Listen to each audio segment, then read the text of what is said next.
Hello everyone, 1 minute GRF show में आप सभी का स्वागत है। आज हम एक ऐसा क्वेश्चन करने वाले हैं जो कम से कम 5 या 5 से ज्यादा बार आपके यूजीसी नेट के पेपर में आया है। तो वो क्वेश्चन देखते हैं। है कि सूची फर्स्ट और सूची सेकंड को मिलान कीजिए। सूची फर्स्ट में दे रखा है आपको उत्सर्जित प्रदूषक और सूची सेकंड में दे रखा है कि उस प्रदूषक का पर्यावरण पर क्या प्रभाव पड़ता है। तो आप सबको पता है कि कार्बन डाइऑक्साइड क्या है, ग्रीन हाउस गैस है ना, ग्रीन हाउस गैस है। इसका 60% योगदान होता है कार्बन डाइऑक्साइड का।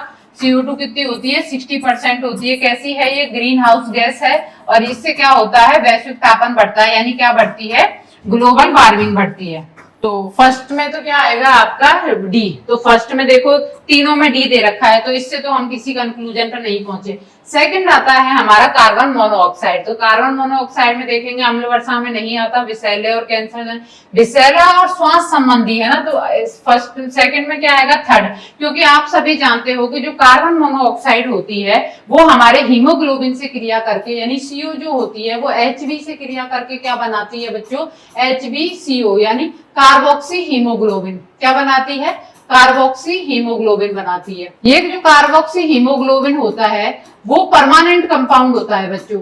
जब यह कार्बोक्सी हीमोग्लोबिन परमानेंट कंपाउंड होता है तो ये ऑक्सीजन को बाइंड होने के लिए स्पेस नहीं देता है। ऑक्सीजन और CO2 हीमोग्लोबिन से है ना परमानेंट कंपाउंड नहीं बनाती हैं, वो अस्थायी तौर पर जुड़ती हैं और वापस से हट जाती हैं। लेकिन जो कार्बन मोनोऑक्साइड होता है वो हीमोग्लोबिन के साथ परमानेंट कंपाउंड बनाता है और ये हटता नहीं है, और ये हटता नहीं है तो ऑक्सीजन को बाइंड करने के लिए हीमोग्लोबिन की संख्या क्या हो जाती है, कम हो जाती है। तो ऑक्सीजन की डेफिशिएंसी के कारण हमारा दम घुटने लगता है, हमें श्वास से संबंधित समस्या होने लग जाती है और ब्रेन क्या होने लग जाता है, सुन्न होने लग जाता है। तो इसलिए आप सबने सुना होगा कि सिगड़ी जला के सोने पर, कमरे में बंद कमरे में सिगड़ी जला के सोने पर लोग मरे की मतलब सोते के सोते रह जाते हैं, यानी वो मर जाते हैं। क्यों मर जाते हैं, क्योंकि सिगड़ी के जलने से, क्योंकि जब कार्बन का अपूर्ण दहन होता है तो कार्बन मोनोऑक्साइड बनती है और कार्बन मोनोऑक्साइड हमारे हीमोग्लोबिन के साथ क्या बनाती है, कार्बोक्सी हीमोग्लोबिन, जो कि परमानेंट कंपाउंड है। इससे ऑक्सीजन जुड़ नहीं पाती है और ऑक्सीजन की डेफिशिएंसी की वजह से हम मर जाते हैं। तो विषैली भी है और श्वास संबंधी है। तो पहले बी में तीसरा है ना,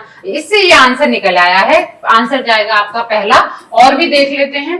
फिर है आपका नाइट्रोजन के ऑक्साइड। आपको पता है नाइट्रोजन और सल्फर, क्योंकि जो अम्ल वर्षा होती है उसमें होता है HNO3 प्लस H2SO4 है ना, ये दोनों होते हैं। तो अम्ल वर्षा के लिए कौन सा रेस्पॉन्सिबल है, नाइट्रोजन के ऑक्साइड रेस्पॉन्सिबल है। थर्ड हमारा होता है बेंजीन और हाइड्रोकार्बन। आप सभी को पता है कि बेंजीन और हाइड्रोकार्बन हमारे लिए कैसे हैं, कार्सिनोजेनिक हैं, बहुत ज्यादा हार्मफुल हैं, यानी विषैले भी हैं, साथ के साथ क्या है, कैंसर उत्पन्न करते हैं। तो डी में क्या जाएगा, सेकंड। तो ये अपना आंसर जाता है फर्स्ट।